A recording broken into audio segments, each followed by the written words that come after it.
kubnb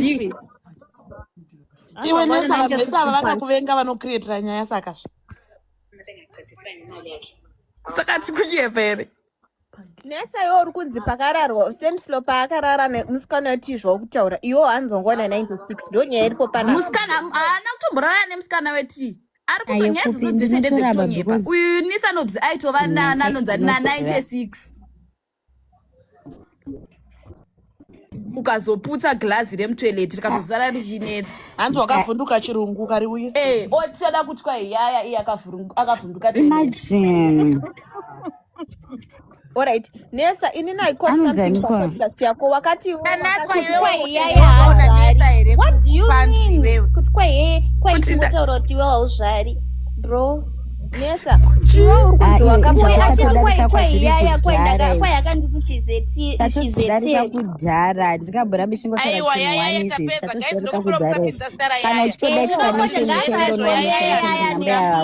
imi tatorisa vakutotaura kuzvipambuya vako otherwise vaida kungotanga kupisa nyaya dzako dzese ndedzine machinja wakataura cheshuwa ndechekurohwa marriage chet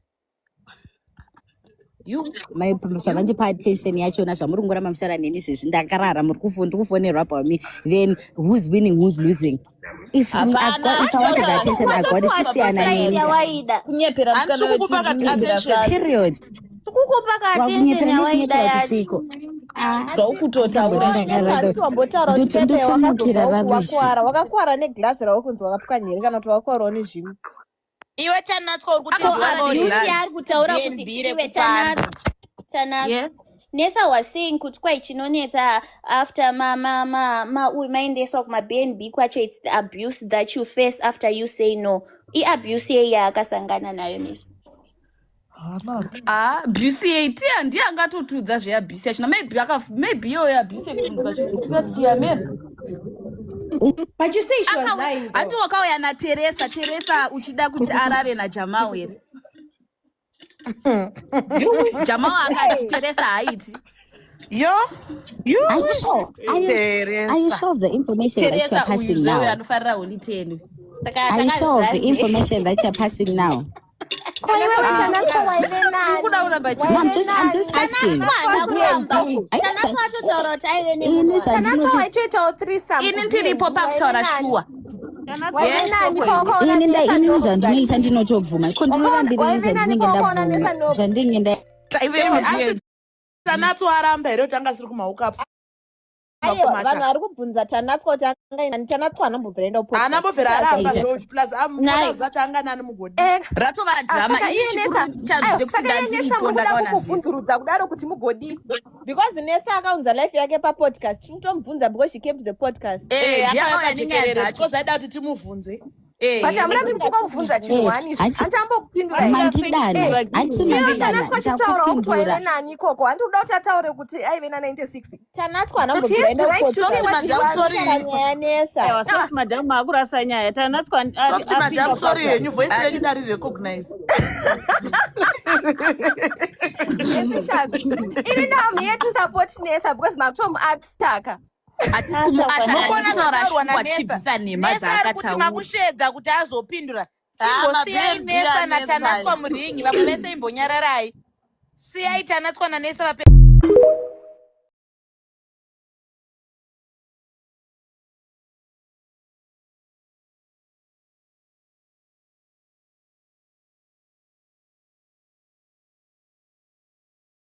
if I'm going to be crucified, can I be crucified for the two people that I've spoken about? Period. That's why hatikuda kuirebesa nyaya chona. But kana ari panda kuirebesa nyaya, hati Sparks ati weya mutauri. Iwo chiendo notaura kuti chi nesangana 96. Ini ndandisina 96 handimbofi ndakaenda kuna 96. Ineniwo vangu vandakajola navo muindustry vatori 2 from Harare, 1 from Bulawayo. Period. Koya Enzo.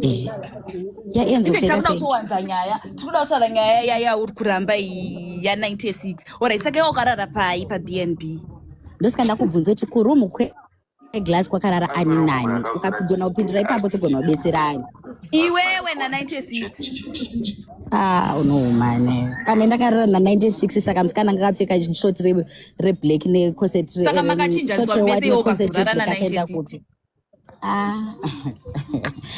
saka alright uri kuzvidefenda alright andiri kuda kuunderstanda alright uri kuzvidefenda andi wakarara pai ndosika ndati pangu inini zvangu zvandakaita inini zvangu mukandibata zvakanaka ndichataura kuti ndakaita so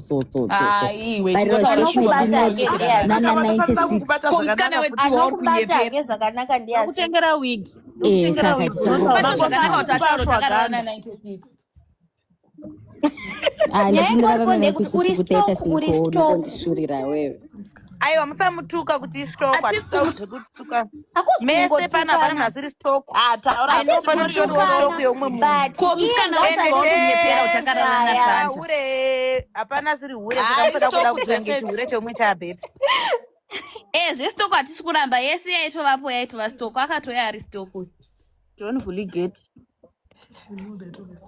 bedweni vari mucomment section ingoti tose tiri sitoku tose tiri sitoku hapana kauya achizoda kuita basa